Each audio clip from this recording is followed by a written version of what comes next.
Thank you.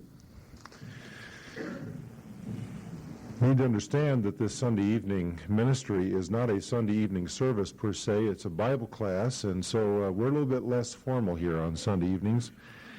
And I hope that you will feel free to respond when questions are asked. And if you have a question along the way, just lift your hand, and we'll see if somebody here can answer it. Let's open our Bibles to Judges. We are looking at this Old Testament book that describes a period of time in Israel's history between the conquest of the land and the coronation of Saul as the king. It's a period of 350 years or so. It is a time when there was no centralized government in Israel, and so everyone did that which was right in his own eyes. That is the key verse, the key sentence in the book of Judges. I was reading a little bit ago about the archaeological diggings that have uncovered the villages that the Israelis built in this time period. It seems as though prior to this there were isolated villages of the Canaanites, but when the Israelites came with their hundreds of thousands of people, there were villages that began all over Palestine. Generally speaking, these villages were very poor villages. They did not have good defense systems. The people did not have the homes like the Canaanites had. We have to remember that the Israelites had been in bondage in Egypt for many years, and then had been 40 years in the wilderness. Then were 7 years in gaining the land, getting the upper hand at least in the land. And during that time, they did not have, other than their worship of Jehovah, they did not have a central culture. The Canaanites were highly developed in their culture with literature, art, architecture, etc. And so there's quite a contrast that archaeologists have found between the living standards and styles of the Israelites and the Canaanites. Now that may help explain why the Israelites so persistently went after false gods during this period. Because they looked around and they saw the Canaanites worshiping their pantheon of false pagan deities, primarily the Baals, and they concluded that the worship of the Baals produced this rather luxuriant living, and they were poor. I thought that was an interesting insight. And it is something that we can learn from today, because as we look around, sometimes we're tempted to say, well, those out there in the world have so much more. And it can lead us into spiritual apostasy as well. The blessings that believers have are not promised so much for this world, though God promises to meet our needs. Our blessings are for the world to come. And it's good for us to keep that in mind. Well, as we come to Judges 7, we are in the midst of the text dealing with Gideon, who is also called Jerubbaal.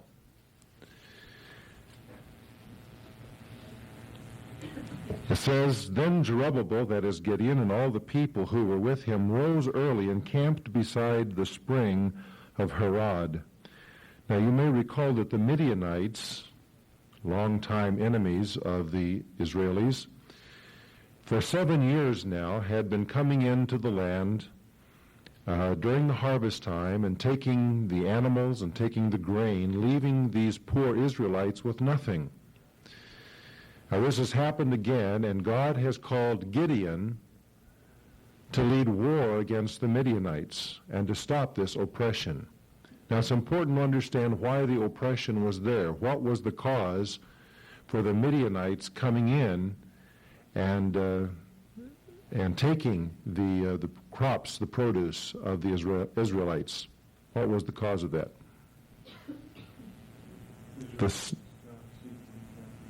That's right, it was the sin of the people of Israel. Remember the cycle? There's sin on the part of the people. They did not faithfully seek the Lord. They went after other gods. Then there was servitude, as God brought punishment and oppression to them because of their apostasy. Following that, the people would what? Repent and cry out to the Lord. And God would then send a deliverer, a judge, and there would be peace in the land, and then the cycle would start all over again, it seems. And each time the cycle was a little bit further down. It was not a cycle that was level, it was a cycle, a spiral downward morally for the nation. And so once again, God has raised up an oppressor to teach his people a lesson. And they have cried out to him, and he has raised up a deliverer whose name is Gideon. And the people who were with him camped beside a certain spring called the spring of Harod. The word Harod means fearing. Tells you a little bit about the heart condition of this army that had gathered together. They were afraid, they were terrified of their enemies. Now why was that? Do you have any idea? What did the Midianites have going for them? A couple of things. Numbers. There were how many of them, roughly?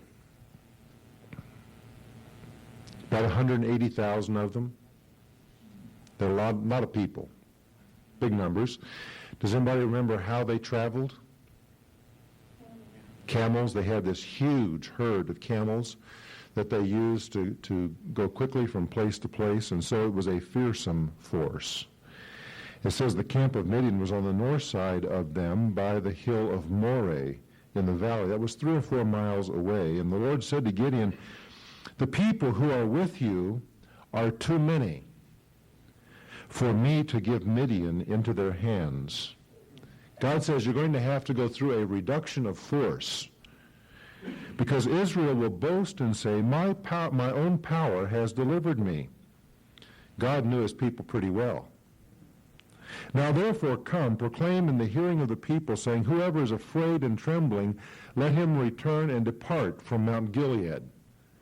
Well, there's a wide open invitation. He had 30,000 people, a little more than that, who were with him in this army. How many of them left? 22,000. 2 out of every 3 said, thanks for the invitation, see you later. And they took off. But 10,000 remain. Well, the Lord said to Gideon, the people are still too many. Whoa, wait a minute. 2/3 of the army is gone, and God is still saying, that's too many. Sorry. He says, bring them down to the water, and I will test them for you there. Therefore it shall be that of whom I say to you, this one shall go with you, he shall go with you. But every one of whom I say to you, this one shall not go with you, he shall not go. He brought the people down to the water, and the Lord said to Gideon, you shall separate everyone who laps the water with his tongue as a dog laps, as well as everyone who kneels to drink. Now the number of those who lapped, putting their hand to their mouth, was 300 men. But all the rest of the people kneeled to drink water. Interesting test, huh? The first one was, are you afraid? 2/3 of them said, we're terrified, goodbye. They left. Now 10,000 are there, and God gives a second test. This one's kind of odd, isn't it? It's how they drink their water. And he says those who kneel down to drink have to go. And that was 9,700 of them.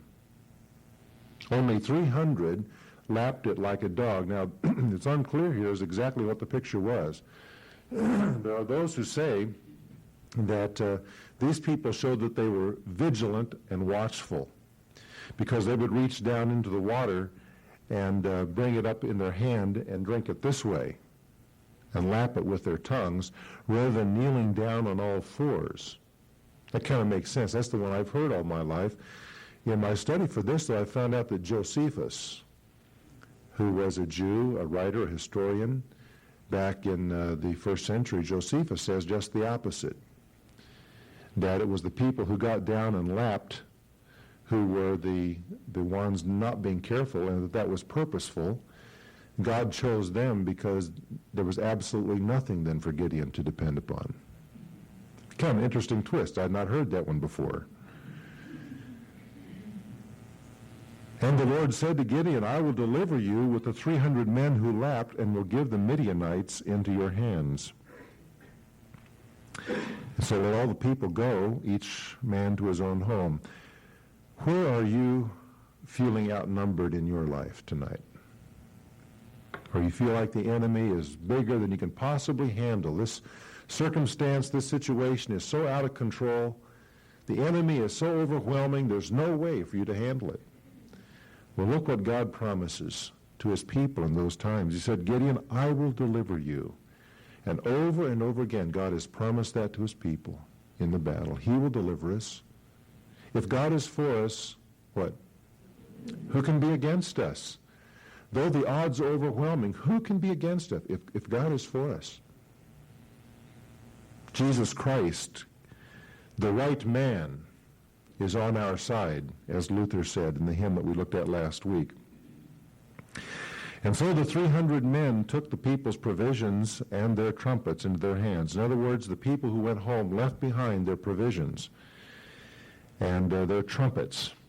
And Gideon sent all the other men of Israel, each to his tent, but retained the 300, and the camp of Midian was below him in the valley. And so you get a bit of the topography here.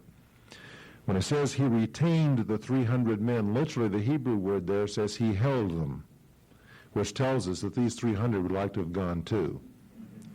When they saw how this army was being depleted, they wanted to leave too, but Gideon said, no, you're not going to leave. He wouldn't allow them to leave.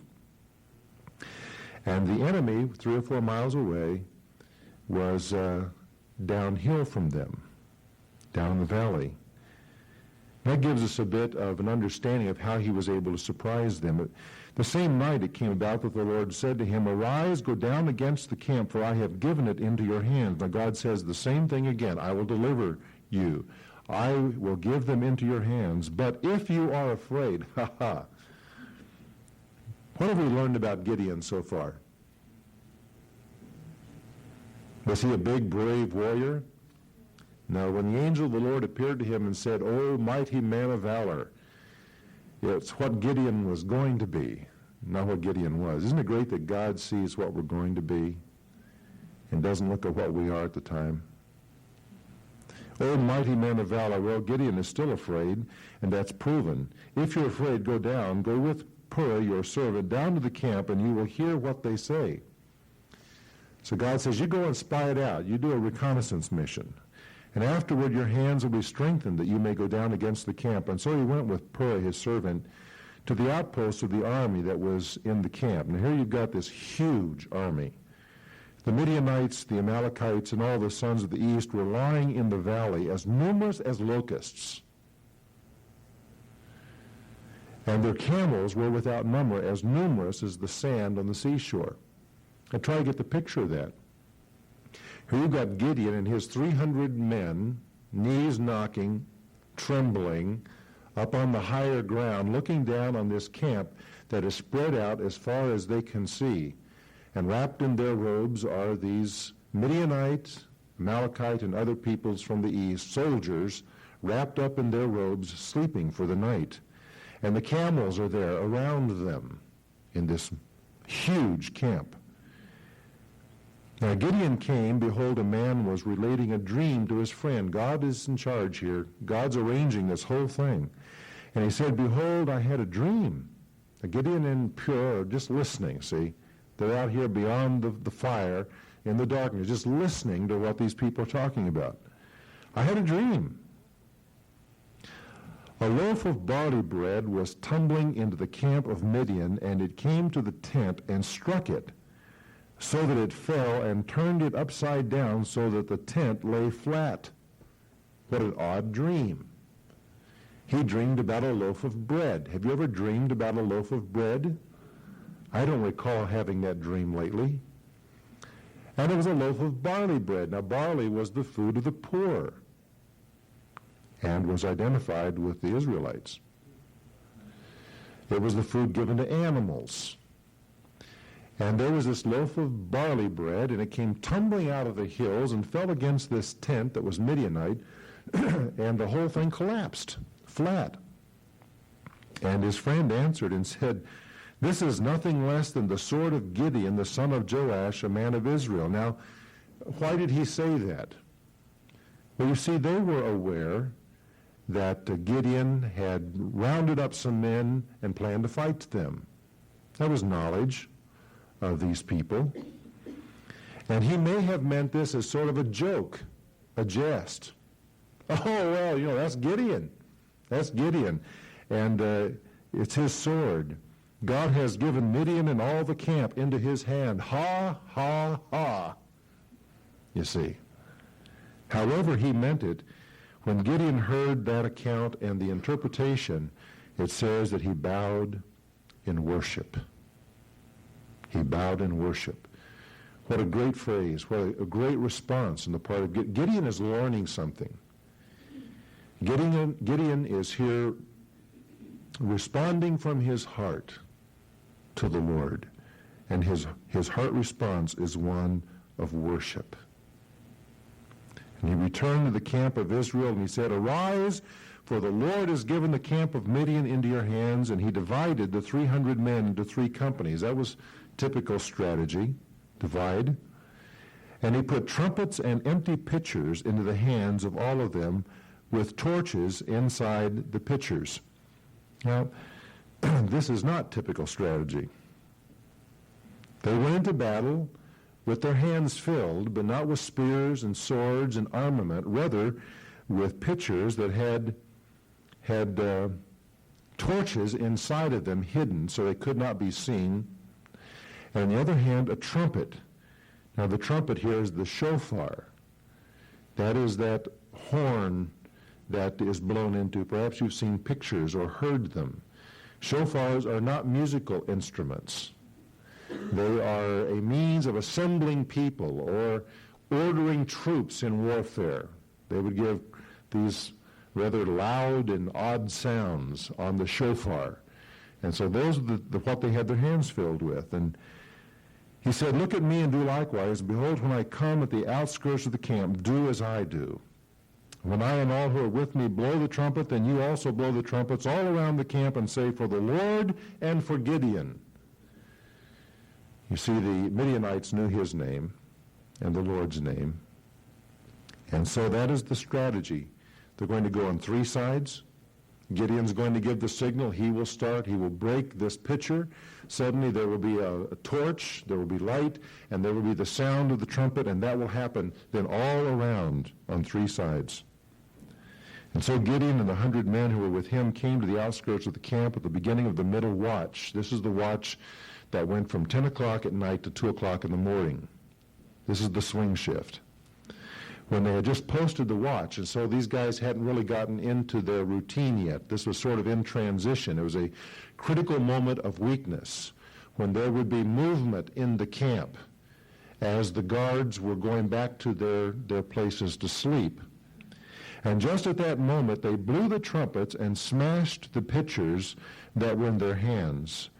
And when the 3 companies blew the trumpets and broke the pitchers, they held the torches in their left hands and the trumpets in their right hands for blowing, and cried, "A sword for the Lord and for Gideon."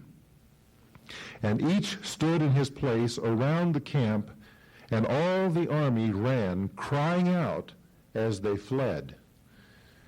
Now, why did they flee? What was so scary about this? Well, first of all, there was the element of surprise. Here it is, a quiet night. The stars are out. The watch has just changed. Everything's okay.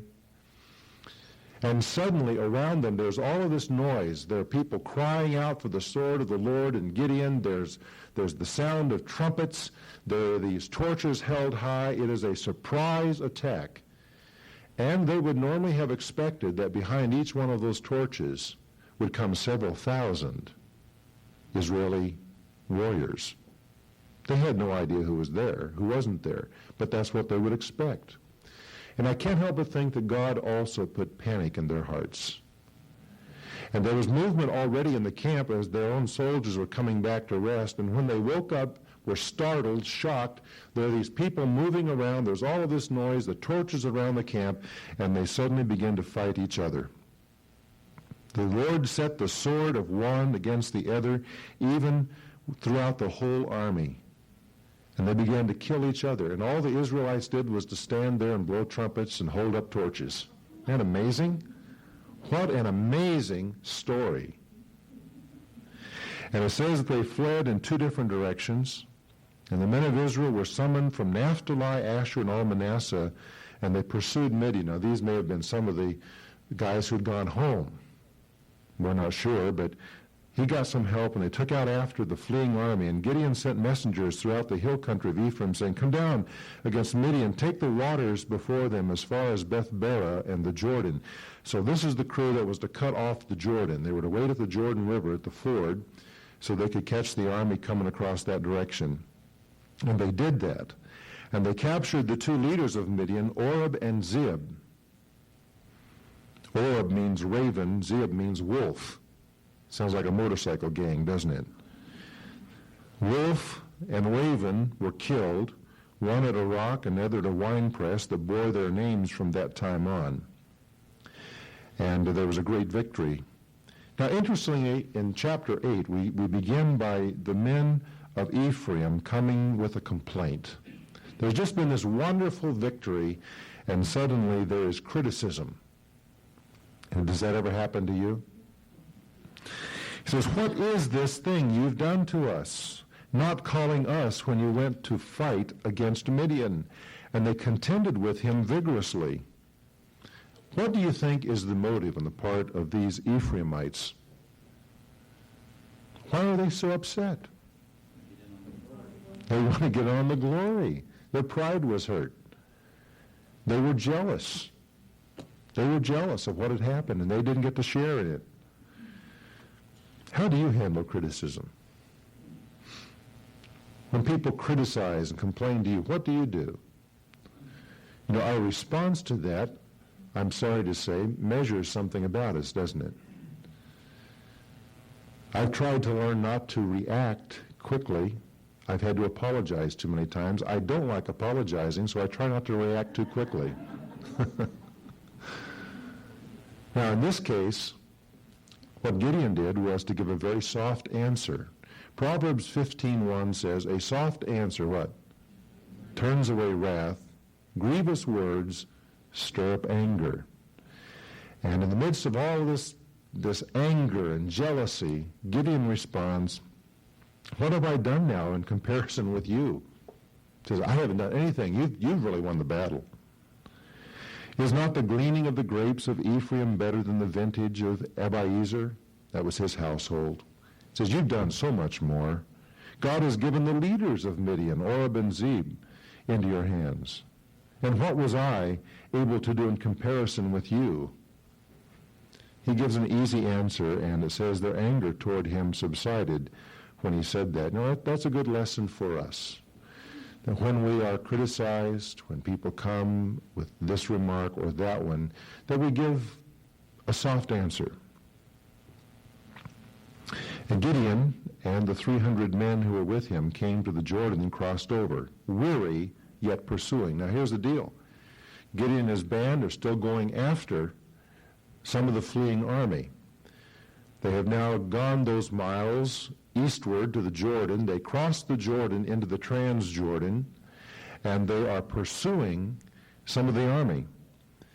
And they come to the city of Sukkoth, some of their own people that was on the east side of the Jordan River. And they said to these people, "Give loaves, please, of bread to the people who are following me, for they are weary, and I'm pursuing Zebah and Zalmunna, the kings of Midian." And the people of that village said, "Are the hands of Zebah and Zalmunna already in your hands, that we should give bread to your army?" You see, there was this little custom that you would cut off the hands of your captives. They were leaders. So saying, do you have their hands in your hands? And of course the answer was no. Their point is, how do we know if you're going to win this battle? Besides, we live right on the border with these people.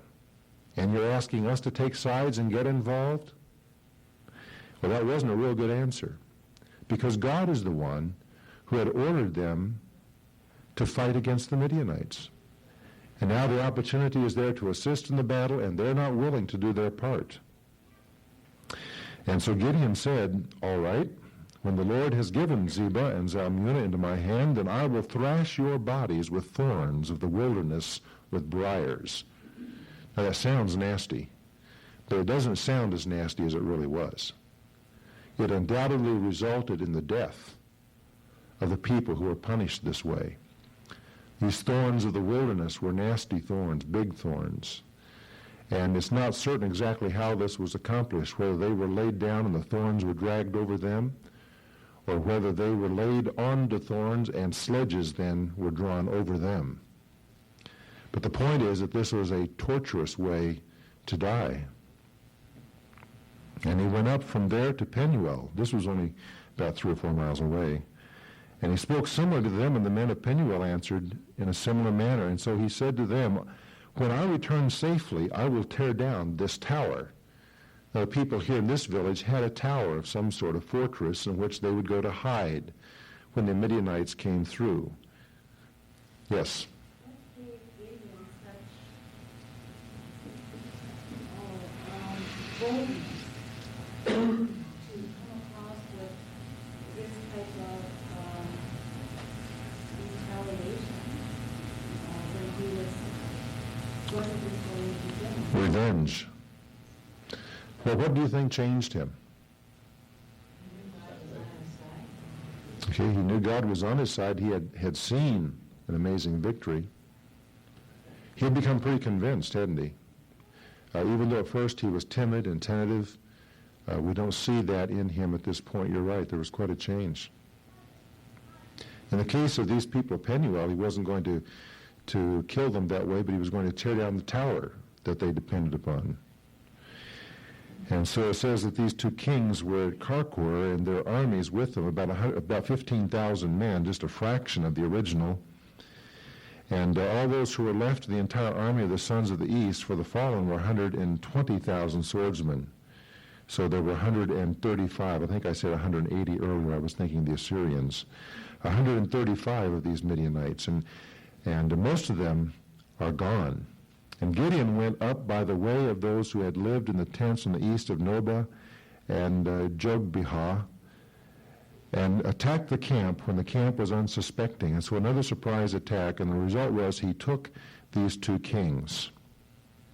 And Gideon, the son of Joash, returned from the battle by the ascent of Heres, and he captured a youth from Sukkoth. This is the first village they had come to that denied them provision.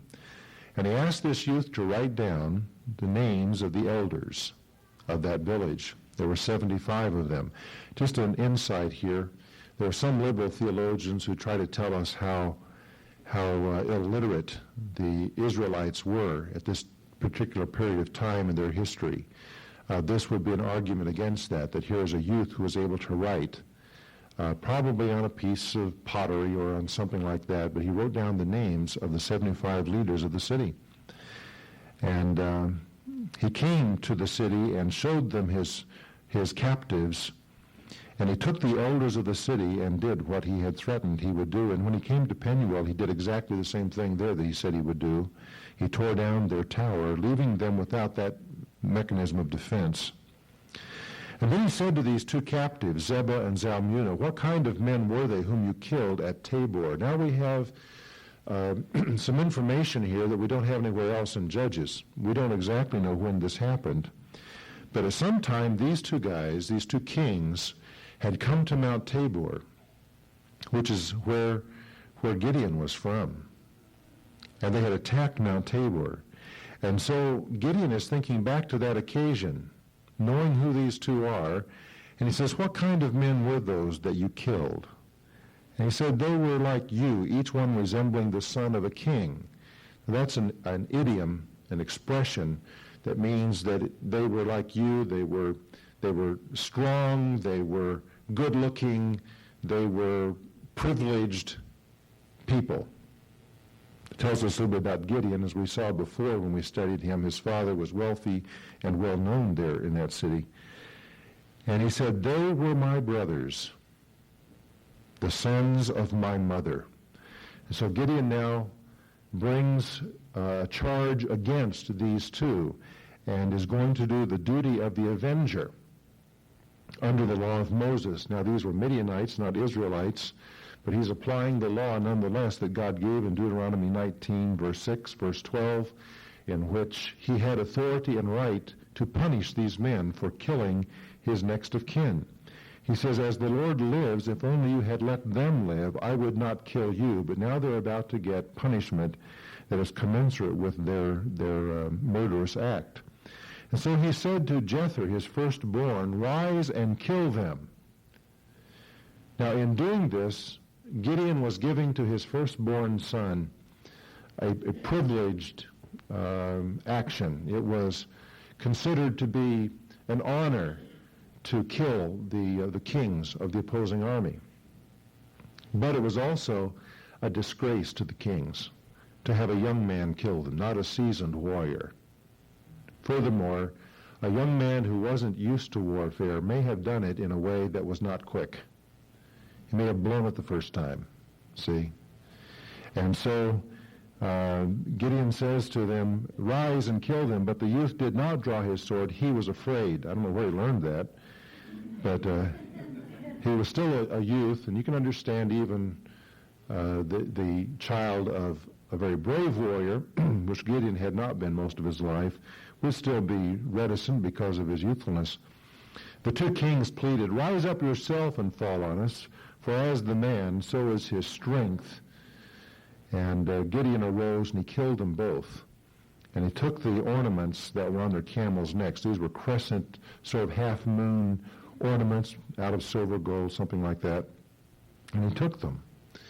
And so we have the conquests of Gideon. Now there's an interesting thing that happens. The people of Israel say to Gideon, rule over us. They're willing to make him their king at this point. Rule over us. You have brought great deliverance. And Gideon, to his credit, does not accept that offer. He says, I will not rule over you, nor shall my son rule over you. He says, I will not rule over you. I do not want a dynasty of my household ruling over this people. Why? He says, the Lord shall rule over you. Gideon understands that basic premise that God wanted to rule over his people. But he did say to them, each of you give me an earring from the spoil. And so this was a form of reward, or maybe even taxation it might be called. And they did that, and they spread it out, and there was a good deal of gold that was there as a reward to Gideon. And in verse 27 it says, Gideon made it into an ephod. What in the world is an ephod? Well, you may recall that the high priest of Israel was given an ephod to wear. It was a piece of clothing, a sort of a vest. And on that ephod were precious stones, and the names of the tribes of Israel were on it, you remember? Here we have another ephod. It is a vest. And from this material that he got as plunder, Gideon made this particular piece of clothing. Perhaps he did this so that as he went to his duties as judge, as he would perform his civil duties, that would be his vestment. We don't have any indication here that Gideon did this in rebellion against God. There's no indication that he did it to establish a false religion, an idolatrous worship in Israel. But the fact is that ephod later on did become an object of idolatry. And it became a snare, as it says here, to Gideon and his household. And Midian was subdued, the land was undisturbed for 40 years. That's the last time this expression is found in Judges. There were other judges that came later, but there were not periods of peace who followed them, as we shall see. But this time there were 40 years of peace following Gideon. It says that he went down, lived in his house, and had 70 sons who were his direct descendants. He had many wives.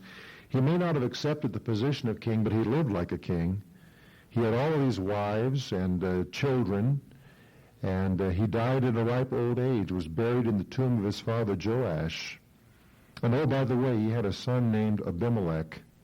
We're going to learn about him in the next chapter.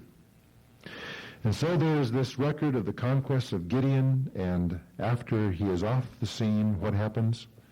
The sons of Israel again played the harlot with the Baals, and made Baal Berith their god.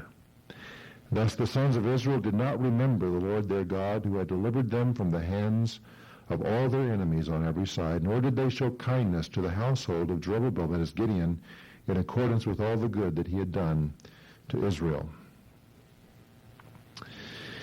Well, at the end of our study for tonight, I have some other questions I was hoping we would get to, but I can't do that this evening. We're going to have to close right on time. Yes, Joanne? Can I ask you a question? So often, when the Israelites would go to battle, and they'd win the battle, God would not allow them to see anything of the evil man that He allowed them to conquer.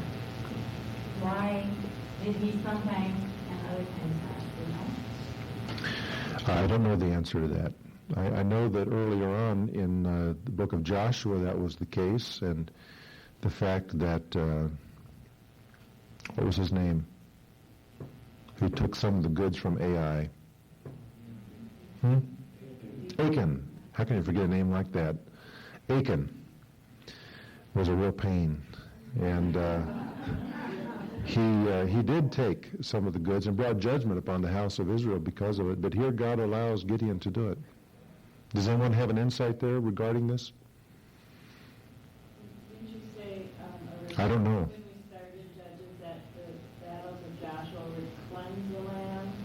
And now these again were trying, it was a kind of a different scene here where it was God restoring the people after they had asked forgiveness. And I think that continues into Kings too, where they fight battles and they are able to take plunder and so forth. But the original thing was to cleanse the land. They wanted to wipe out the idols, the people, everything. Good point. And he allowed them to take plunder from the Egyptians, didn't he? When they left in order to repay them, so to speak, because of their slavery there. He arranged it so that the Egyptians would force the plunder on them. That's true. That's true. Please take this and get out. Any other closing thoughts? Questions? Why do you think God wanted the numbers reduced? So that it would be proof that it was God who did it and not the Israelites. Any other thoughts about that? Okay. Don't you think it reinforced the presence of God with them? The fact that he only needed 300 men was really showed that God was present with them. You and God are a majority. That's all it takes. If you're in the will of God, you're in the majority. I was going to say maybe they would, only 300 would obey him more readily than almost others. They might botch the job. That's possible. That's possible. Plus the fact that they were surrounded on all sides, kind of like the nation of Israel today is surrounded by Arab nations, overwhelmingly more in population than the nation of Israel. It's like then that was a very populous area around the Mediterranean Sea, and Israel was the only nation that worshiped God. They were vastly outnumbered by everybody else around them. It doesn't really matter. And it doesn't matter today. You know, we are in a cultural war, as we hear about, but it doesn't matter that we're outnumbered. What matters is that we are on the right side. That's God's side. And whichever way God allows the battles to go, in this vote or that one or this issue or that one, we know that in Jesus Christ, we're on the right side. That ours is the victory in Him. Well, we must close, and I would invite you to bow with me. Lord, we give thanks to you for the experiences of life and the way that you teach us about yourself. We confess to you that there are times when we have taken the glory from battles that we have won. And we want to learn the lesson that Gideon did, that it doesn't depend upon us, it depends upon you. And we pray that you will simply make us courageous believers of your promises and enable us in the battles of our lives, whether they seem small or large, to believe you and to not be afraid and to press on. Even when the odds are great, enable us to see you above all of that and to know that in you we have the victory. In Jesus' name, amen. Blessings and shalom.